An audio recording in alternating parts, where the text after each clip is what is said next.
Hello friends, मैं सब स्वागत करता हूँ डेली करंट अफेयर्स के इस सेशन में, जहां आप लोग को 20 जून 2025 का करंट अफेयर्स पूरा डिटेल्स में बताया जाएगा।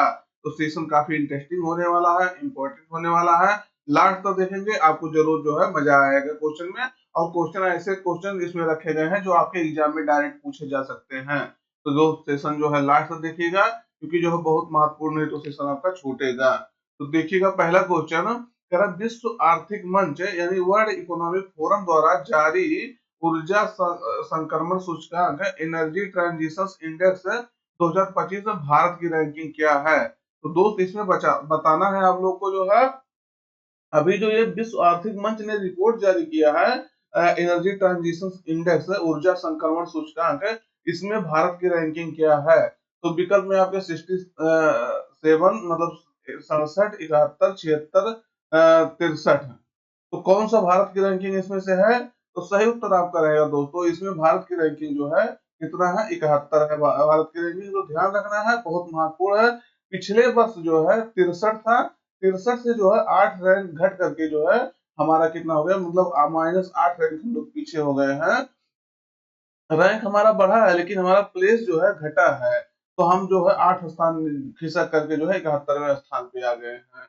जैसे आप देखिए, क्लास में जो है मान लीजिए 500 बच्चों की क्लास थी, उसमें आप 67 रैंक पा रहे थे, अब की बार 71वां रैंक पाए हैं। तो यानी 8 रैंक आप जो है मतलब बढ़े हैं, संख्या में तो बढ़े हैं, लेकिन आपकी रैंक जो है घटी है 8। तो ये जानिएगा कि 8 रैंक हम लोग घट करके 63 से 71 हो गए हैं। तो ये ध्यान रखना है। अब इसके बारे में आपको क्या है पूरा, तो विश्व आर्थिक मंच इसको जो है जारी किया है, वर्ल्ड इकोनॉमिक फोरम के ऊर्जा संक्रमण सूचकांक है, यानी एनर्जी ट्रांजिशन इंडेक्स 2025 में भारत को 71वें स्थान पे रखा गया है। 71 प्लेस पे रखा गया है भारत को। पिछले वर्ष अगर दोस्तों देखेंगे तो 2024 में भारत में जो है 63वें स्थान पे स्थान से जो 8 स्थान नीचे चला गया है। ये बात आपको हम बता ही दिए हैं। तो यह गिरावट जो है ऊर्जा दक्षता में उल्लेखनीय प्रगति और ऊर्जा क्षेत्र में निवेश क्षमता में जो है वृद्धि के बावजूद आई है। मतलब हम लोग रिन्यूएबल एनर्जी, मतलब इसको इस सब क्षेत्र में जो है ऊर्जा दक्षता पे कार्य कर रहे हैं, रिन्यूएबल एनर्जी के क्षेत्र में कार्य, ऊर्जा क्षेत्र में जो है ज्यादा से ज्यादा निवेश कर रहे हैं, उसके बावजूद भी जो हम लोग की रैंकिंग गिर गई है। यह सूचकांक जो है, जो ऊर्जा सुरक्षा, स्थिरता और समानता में जो है उनके प्रदर्शन के आधार पर जो है 118 देशों को जो है रैंक देता है, रैंक प्रदान करता है। और जिसमें स्वीडन आप कहेंगे पहले स्थान पे है, फिनलैंड सेकंड पे है, और जो है डेनमार्क आपका जो थर्ड पे है। ये तीनों आपको ध्यान रखना है। फर्स्ट पे आपका स्वीडन है, सेकंड पे आपका जो है फिनलैंड है, डेनमार्क आपका जो है तीसरे पे है, इस पे है थर्ड पे है। तो यह सूचकांक जो है देशों की ऊर्जा प्रणालियों की जो है वर्तमान स्थिति और ऊर्जा संक्रमण की दिशा में जो है उनकी प्रगति को मापता है। यानी कोई देश जो है ऊर्जा प्रणालियों की वर्तमान स्थिति वहां क्या है, किसी देश में ऊर्जा संक्रमण की दिशा में कैसे वो कार्य कर रहा है, उसकी प्रगति क्या है, इस सब को जो है माप करके रैंक प्रदान करता है। तो ध्यान रखना है, आपके लिए महत्वपूर्ण हो जाएगा। क्वेश्चन यहाँ से डायरेक्ट पूछा जा सकता है, या डायरेक्ट ऐसे पूछा जा सकता है कि ऊर्जा संक्रमण सूचकांक अभी हाल ही में किसके द्वारा लॉन्च किया गया था या जारी किया गया था। तो ये विश्व आर्थिक मंच द्वारा जो है जारी किया गया था, वर्ल्ड इकोनॉमिक फोरम द्वारा। अगला है, किस देश द्वारा जो है संयुक्त रूप से आईसीसी महिला क्रिकेट विश्व कप 2025 की मेजबानी किया जाएगा। तो ये अभी होने वाला है, कब होने वाला है, सितंबर अक्टूबर, और सितंबर से नवंबर तक होने वाला है। तो ये इसकी मेजबानी दो देश मिलकर के करेंगे। पहली बार है जब दो देश इसकी जो है आईसीसी महिला क्रिकेट विश्व कप की जो मेजबानी करेंगे। तो उसमें से दो देश कौन है, तो इसका घोषणा हो चुका है, अभी आईसीसी ने इसको घोषित कर दिया है। तो भारत और श्रीलंका जो है मिल करके इसको क्या करने वाले हैं, होस्ट करने वाले हैं। तो ध्यान रखना है, इंपॉर्टेंट है आपके लिए। आप देखते हैं, तो अंतरराष्ट्रीय क्रिकेट क्रिकेट परिषद है यानी आईसीसी ने जो है आधिकारिक तौर पर घोषणा की है कि भारत जो है, भारत और श्रीलंका दोनों मिल करके जो है संयुक्त रूप से आईसीसी महिला क्रिकेट विश्व 2025 की सह मेजबानी करेंगे, मतलब संयुक्त रूप से मेजबानी करेंगे। तो यह टूर्नामेंट जो है 30 सितंबर से 2 नवंबर तक चलेगा। जो पहली बार होगा जब दोनों देश जो है महिला महिला विश्व कप की जो है सह मेजबानी करेंगे। तो ध्यान रखना है, ये पहला ऐसा मामला आएगा जब पहली बार किसी दो देश द्वारा जो है संयुक्त रूप से सिस्टम में मेजबानी की जाएगी। तो ध्यान रखना है, जब इसका होगा फाइनल तब पूरा आपको डिटेल से बता दिया जाएगा। सिर्फ आपको अभी इतना याद रखना है कि हाँ, इस इन दो देशों में होगा, क्योंकि अभी क्वेश्चन जो है डायरेक्ट ये पूछा जा सकता है जो कोई एग्जाम होने वाला होगा तो आपसे कि मतलब ये कहाँ होने वाला है, दोनों आयोजन तो कौन से दो देश मिलकर संयुक्त रूप से आयोजित करने वाले हैं। अगला है विश्व शरणार्थी दिवस, वर्ल्ड रेफ्यूजी डे कब मनाया जाता है। तो ये अब कब मनाया जाता है, 19 जून, 20 जून, 21 जून, 22 जून। तो कब मनाया जाता है दोस्तों, आज हम लोग जो है 20 जून को विश्व refugee day, world refugee day, विश्व शरणार्थी दिवस मनाते हैं। वह तो देखेंगे संयुक्त राष्ट्र जो है इस दिन को उन शरणार्थियों को सम्मानित करने के लिए मनाता है जिन्हें उनके घरों से बाहर रहने के लिए मजबूर किया गया है। देखिएगा दोस्त, ये बात अगर आप समझिए ध्यान से, जैसे मान लीजिए आप अपना घर छोड़ने के लिए कह लीजिए कोई ना कोई आपके पास मजबूरी रहता है, कोई ना कोई आपके पास जो है कारण रहता है, तभी कोई अपना घर छोड़ता है। तो शरणार्थी मतलब क्या हो गया, मान लीजिए दो देश है, तो दो देश में से जो है किसी देश के द्वारा किसी देश में जो है किसी देश के व्यक्ति आकर के एक देश में जो है रहने लगा, वही हो गया शरणार्थी। जैसे मान लीजिए रोहिंग्या जो है कई बार आते हैं, रोहिंग्या को जो है मारा जाता है म्यांमार साइड से, तो म्यांमार साइड से जब उनको सताया जाता है तब वो भारत में जो है शरण लेते हैं, शरणार्थी बन के आते हैं। तो वही कह रहा है जो उनके घरों से मजबूर करके उनको बाहर किया जाता है, तो उनको सम्मानित करने के लिए कहें मतलब उनको अपने देश में स्थान देने के लिए यह दिवस मनाया जाता है कि कैसे उनको जो है शरण देना है। उद्देश्य क्या है, नए देशों में जो है उनका जीवन बना रहे, शरणार्थियों के लिए समझ और सहानुभूति का निर्माण करना। यानी जैसे मान लीजिए एक देश में आए तो ऐसा नहीं है कि उस सरकार का ये कर्तव्य है कि उन शरणार्थियों को मार के जो है फेंक दिया जाए, मार के जो है कुछ कर दिया जाए या खदेड़ दिया जाए। उनको जो है शरण दीजिए, उनको जो है कोई ऐसा रिहैबिलिटेशन करिए, या फिर उनको मजबूर ना करके उनको ऐसा कोई उस देश की सरकार के साथ मिलकर के जिस देश से ये लोग आ रहे हैं, समझौता करके पुनः उनको जो है सही रूप में, सुरक्षित रूप में फिर उनको वहीं भेज दिया जाए। ऐसा कुछ होना चाहिए। और शरणार्थियों के संरक्षण के लिए विश्व लेवल पे जो है कई सारे समझौते हुए हैं, ये भी जानिएगा कि शरणार्थियों को जो है रक्षा करना है। थीम अब की बरसात सॉलिडेरिटी विद रेफ्यूजी, यानी शरणार्थियों के साथ एकजुटता, इस थीम के तहत जो है विश्व शरणार्थी दिवस मनाया जा रहा है। तो अगला क्वेश्चन देखते हैं दोस्तों, हाल ही में भारत सरकार ने जो है ऑपरेशन सिंधु चलाया है, इसका उद्देश्य क्या है। तो भारत सरकार ने ऑपरेशन सिंधु क्यों चलाया है ये आपको बताना है, बहुत महत्वपूर्ण आपके लिए हो जाएगा। तो ये आपको बताइए आप लोग कि ये भारत सरकार ऑपरेशन सिंधु जो है क्यों चलाया है। तो विकल्प में आपके हैं भारत पाकिस्तान सीमा पर जो है सैन्य तैनाती के लिए, ईरान से जो है भारतीय नागरिकों की निकासी करने के लिए, सिंधु नदी पर जो है बांध बनाने के लिए, या इनमें से कोई नहीं। तो भारत सरकार ने दोस्तों हाल ही में ईरान से भारतीय नागरिकों की जो है निकासी करने के लिए यह जो है सॉरी ये जो है ऑपरेशन लॉन्च किया है, ऑपरेशन सिंधु लॉन्च किया है। आप जानते होंगे इस समय जो है वर्तमान समय में स्थिति जो है इजराइल और ईरान के बीच में जो है बहुत ज्यादा कॉन्फ्लिक्ट चल रहा है, संघर्ष चल रहा है। इसके कारण से जो है माहौल बहुत खराब हो गया है। इजराइल कभी कोई ऑपरेशन लॉन्च कर रहा है इनके परमाणु निशानों को, ईरान के निशानों को, परमाणु निशानों को निशाना बनाने के लिए, इनके परमाणु संयंत्रों को निशाना बनाने के लिए। और ईरान जो है फिर उसके बदले में कोई जो है ऑपरेशन लॉन्च कर रहा है इजराइल में जो है इजराइल को निशाना बनाने के लिए। दोनों देश अभी जो है काफी संघर्ष कर रहे हैं, काफी संघर्ष में है। इसके कारण से भारत सरकार ने जो इजराइल में फंसे भारतीय, सॉरी इजराइल में नहीं, ईरान में जो फंसे भारतीय हैं उनको निकालने के लिए ऑपरेशन सिंधु चलाया है। तो इसको ध्यान रखना, ये आपके लिए महत्वपूर्ण है। वैसे इजराइल से जो है जब इजराइल फलस्तीन संघर्ष चल रहा तो मुख्यतः भारतीय जो है आ गए थे वापिस, अभी जिनको जो है वर्क वगैरह करना वही रह रहे हैं। तो ईरान में जो है बहुत सारे भारतीय अभी रह रहे थे, तो उनको जो है भारत सरकार है निकालने के लिए ये ऑपरेशन सिंधु चालू किया है। तो ध्यान रखना, आर्मेनिया के एम्बेसी को जो है यूज किया जा रहा है और ईरान के जो है एम्बेसी को यूज किया जा रहा है इसको निकालने के लिए है।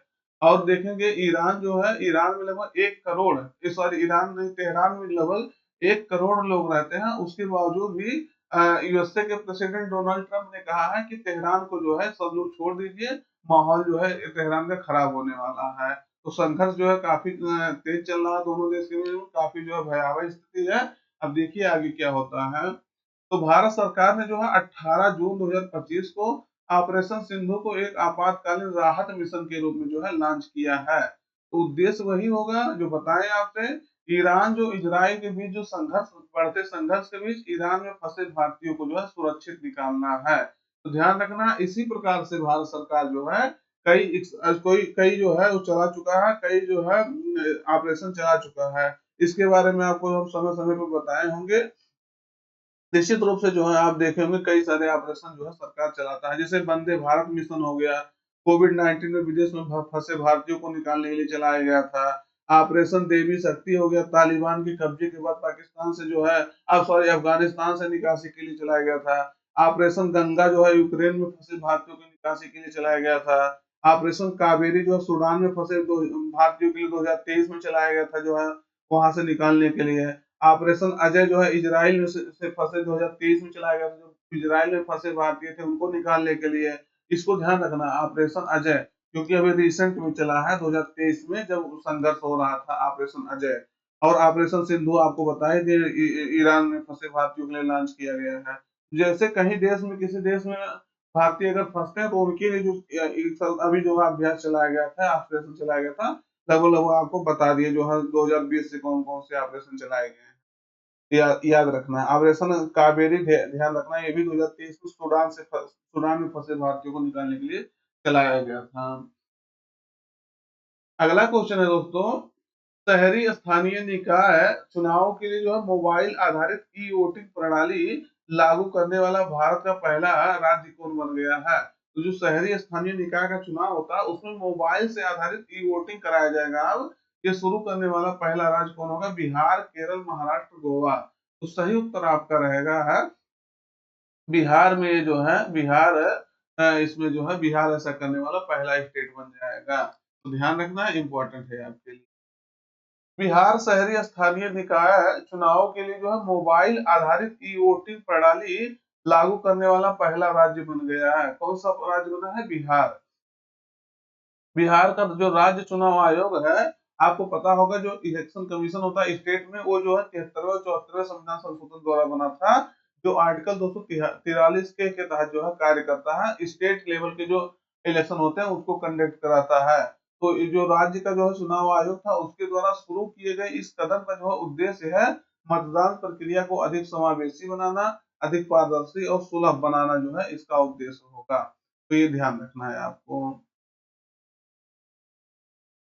अगला क्वेश्चन है दोस्तों, हाल ही में पीएम मोदी जो है क्रोएशिया की यात्रा करने वाले जो है पहले भारतीय पीएम बन गए हैं। तो इसकी राजधानी क्या है? देखिएगा, अब ये देश न्यूज में है और क्रोएशिया में पहली बार किसी भारतीय प्रधानमंत्री ने यात्रा किया है। तो इसकी राजधानी भी इम्पोर्टेंट है, इसका लोकेशन भी इम्पोर्टेंट है, सब अभी आपको बताते हैं। इसकी राजधानी पहले देखिएगा, जाग्रेब, बुडापेस्ट, सांजोस या सोफिया। तो इसकी राजधानी आपका जो है जाग्रेब है दोस्तों। जागरेब में पीएम मोदी जो है गए थे, तो इसको ध्यान रखना है। अब ये क्वेश्चन आपसे डायरेक्ट राजधानी में पूछा जा सकता है। तो हाल ही में पीएम मोदी जो है क्रोएशिया की यात्रा किए हैं, वो क्रोएशिया का दौरा करने वाले पहले भारतीय पीएम बन गए हैं। अभी तक कोई भी पीएम जो है क्रोएशिया की यात्रा पर नहीं गया था। अब इसको थोड़ा सा पहले आप मैप पे देखिए, तब जो है आप ज्यादा समझ पाएंगे। ये है आपका क्रोएशिया, राजधानी जैग्रेब है इसकी, क्रोएशिया ये आपका लोकेशन है। यहाँ देखिएगा आप, जो एड्रियाटिक सी, ये जो है आपका, और डलमा, इस देखिएगा डलमासियन कोस्ट है इसका, और उसके बाद ये आपका एड्रियाटिक सागर है। यहाँ जो है इसका लोकेशन है, ये आपका जो है डिनारिक आल्प्स है, आल्प्स पर्वत का जो एक पार्ट है डिनारिक आल्प्स है। तो इसको मतलब आपका जो है ज्योग्राफिकल लोकेशन हो गया, ये आपका पॉलिटिकल लोकेशन हो गया। इसके आसपास जो है, ये आपका क्रोएशिया हो गया। इसके आसपास जो देश हैं, स्लोवेनिया, हंगरी, उसके बाद सर्बिया, उसके बाद बोस्निया एंड जो है हर्जेगोविना, ये सब इसके जो है आसपास देश हैं। और ये आपको बता ही दिए, एड्रियाटिक सी के तट पर ये स्थित है आपका। तो अब इसको और देखिएगा, तो इसकी राजधानी जो है आपको जाग्रेब बता दिए। उसके बाद एड्रियाटिक सागर के पूर्वी तट पर स्थित है, ये भी आपको बता दिए। पड़ोसी राष्ट्र में अगर देखेंगे, स्लोवेनिया, हंगरी, सर्बिया, बोस्निया व हर्जेगोविना, मोंटेनेग्रो और इटली जो है इसके आसपास जो है देश हैं। तो इसको भी ध्यान रखना है। इतनी उसमें से जो है उसमें दर्शाया नहीं गया है, उस लोकेशन में आया नहीं है। अगर देखेंगे तो सावा नदी जो है जयग्रैब से होके जाती है, राजधानी से होके जाती है, इसलिए जो है इम्पोर्टेंट हो जाएगा आपका, क्योंकि राजधानी से हो रही है। और बोस्निया और हर्जेगोविना की जो सीमा है उससे ये जो है बहती है। और वहीं एक ड्रावा नदी भी है जो हंगरी की सीमा पर है, और डेन्यूब से जो है जाके मिलती है। तो यहाँ आप लोकेशन देखेंगे तो ये आपका एक नदी और मिल जाएगा, ये सावा नदी है आपका। ये देखिएगा सावा नदी इसकी राजधानी से होके जा रही है। तो कोई नदी जो है, और यहाँ ड्राबा नदी है जो डेन्यूब से मिल रही है, देखिएगा जाके डेन्यूब से मिल रही है। तो कोई नदी जो है राजधानी से जा रही है, इसलिए इम्पोर्टेंट हो जाएगा आपके लिए। अगला है, खुरदार जानवरों की जनसंख्या के आधार पर जो है कौन सा बाघ अभयारण्य भारत में शीर्ष बाघ निवास बन गया है? तो Bandhavgarh tiger reserve, Pench tiger reserve, Kanha tiger reserve, या राजाजी टाइगर रिजर्व। तो कौन सा जो है खुरदार जानवरों की जनसंख्या के आधार पर सबसे बड़ा बाघ अभयारण्य बन गया है? तो आपका कान्हा जी हो जाएगा। कान्हा जो एमपी में है आपके, कान्हा टाइगर रिजर्व में जो है बाघ जनसंख्या सबसे अधिक हो गई है। तो भारतीय वन्यजीव संस्थान ने जो है wild life institute of India ने देहरादून की एक हालिया रिपोर्ट के अनुसार कान्हा टाइगर रिजर्व पूर्व वाले जानवरों की आबादी के आधार पर भारत में बाघों का सबसे बड़ा जो है आवास बन गया है। अगर कान्हा टाइगर रिजर्व देखेंगे तो कान्हा राष्ट्रीय उद्यान का ही जो है पार्ट है, कान्हा राष्ट्रीय उद्यान भी इसे कहा जाता है।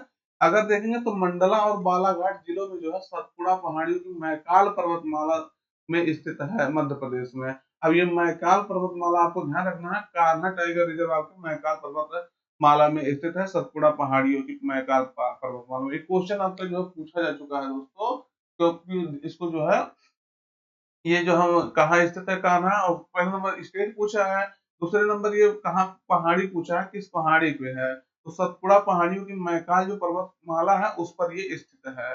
यह मध्य प्रदेश से जो है भारतीय हाईलैंड्स में स्थित है, जो भारत भारत की जो है मुख्य प्रायद्वीप का एक हिस्सा है। ध्यान रखना है। अगला क्वेश्चन है आपका दोस्तों, हाल ही में खबरों में रहा जो है माउंट लेबुटोबी लाकी लाकी किस देश में स्थित है? तो देखिएगा अभी इसमें जो है ज्वालामुखी का विस्फोट हुआ है, इसके कारण से ये जो है न्यूज में रहा है। तो दोस्त ये बताइए ये कहाँ है? तो ये कहाँ है मतलब किस देश में स्थित है? तो ये आपका विकल्प है इंडोनेशिया, जापान, इथियोपिया, फिलीपींस। तो सही उत्तर आपका रहेगा इंडोनेशिया में स्थित है। कहाँ स्थित है दोस्तों? इंडोनेशिया में।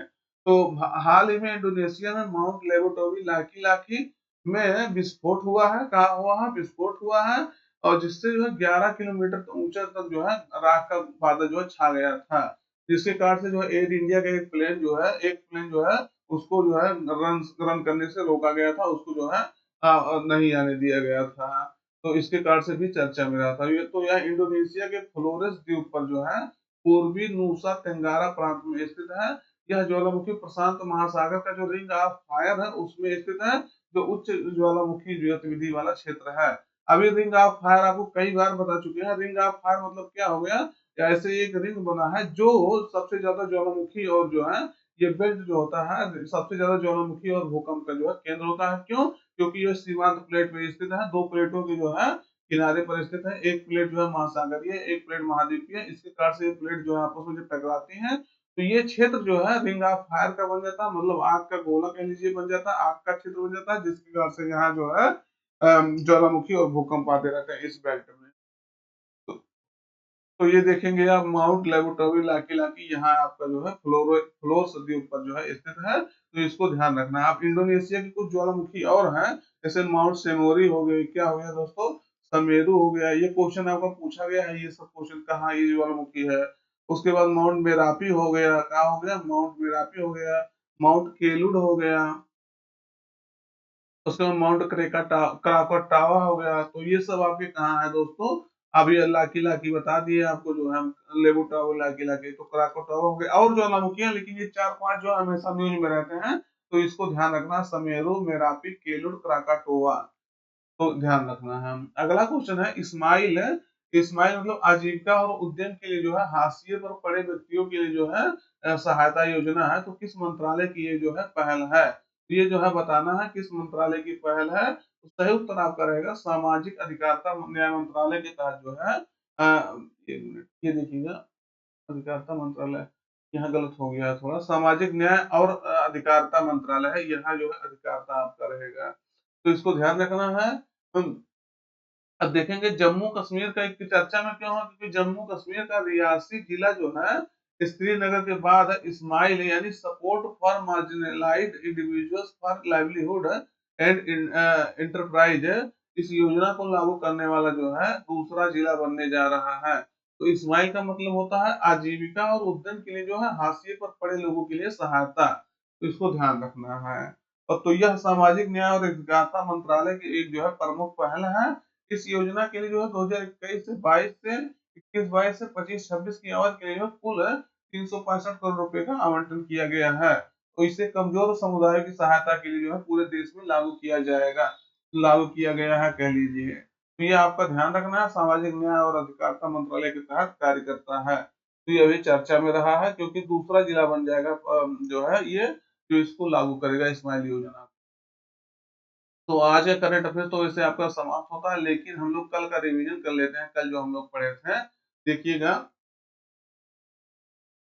पहला कह रहा है इंटरनेशनल बिग कैट अलायंस जो है इसका पहला अध्यक्ष किसे चुना गया है, तो इसको हमारे जो पर्यावरण मंत्री है भूपेंद्र यादव, इन्वायरमेंट मिनिस्टर है भूपेंद्र यादव को, इनका पहला इसका जो है अध्यक्ष चुना गया है। और पहली बार इसका मीटिंग अभी दिल्ली में हुआ था।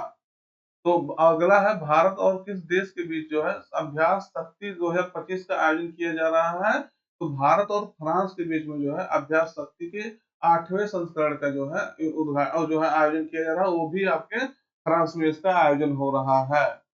अगला है चर्चा में रहा काली टाइगर रिजर्व जो है किस राज्य में स्थित है, तो ये आपके कर्नाटक राज्य में स्थित है काली टाइगर रिजर्व। अगला है कमांडर ऑफ ब्रिटिश एम्पायर है, ये सम्मान से सम्मानित किया गया है लीना नायर को, जो महाराष्ट्र में इनका जन्म हुआ था।